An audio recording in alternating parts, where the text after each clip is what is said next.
Hi, I'd like to introduce myself. My name is Paul Bain.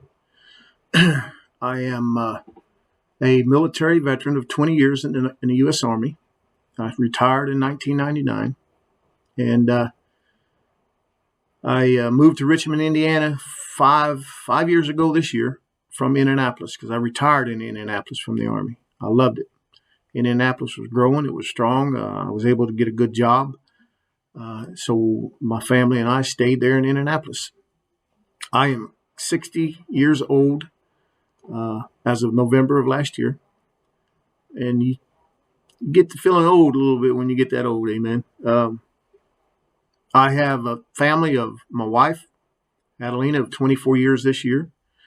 And I have three boys and six grandkids. My oldest granddaughter, out of five granddaughters, she's 17, and I have one grandson. And through rest of my granddaughters and my grandson, they age between 4 and 7. I just had them over this weekend and had a great time. With my grandkids.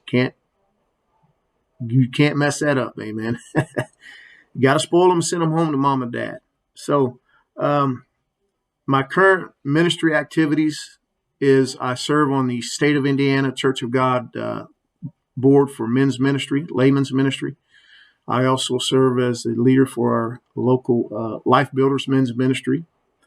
And my future goal is to pastor a church in Eaton, Ohio. I'm under the guidance of a, believe it or not, 85-year-old pastor who you wouldn't believe he was that old. The way he preaches, the way he conducts himself, and he's an awesome man of God. And my future goal, I am an ordained minister of the Church of God, and my future goal is to pastor a church. That's my goal. I am currently retired from the military, from the Army, 20 years and 15 years with a civilian work. I worked as a fleet mechanic. My answers to what does it mean to be a Christian leader? To me is to emulate Jesus Christ. Amen.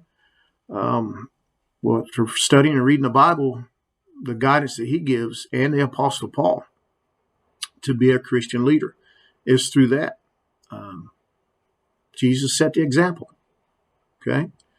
And what is the difference between leadership and Christian leadership? Well, I could tell you.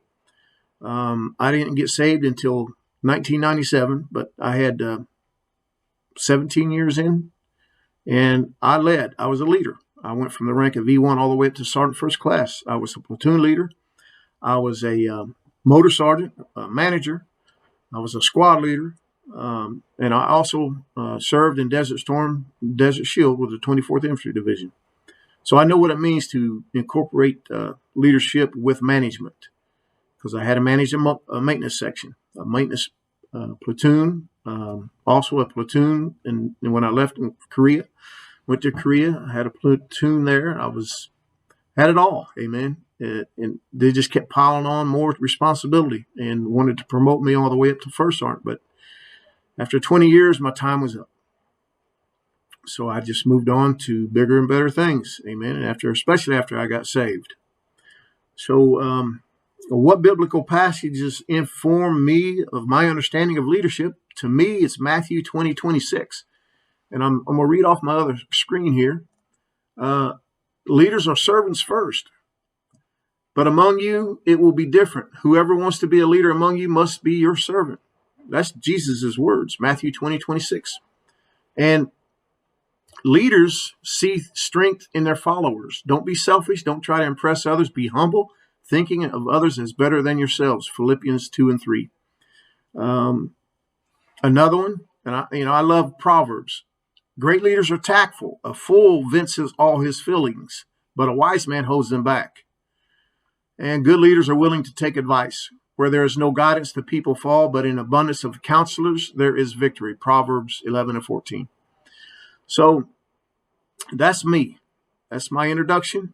I'm looking forward to meeting the rest of you, my peers in this class, and I'm just excited about working on my bachelor's degree in pastoral ministry. So God bless you and have a great day.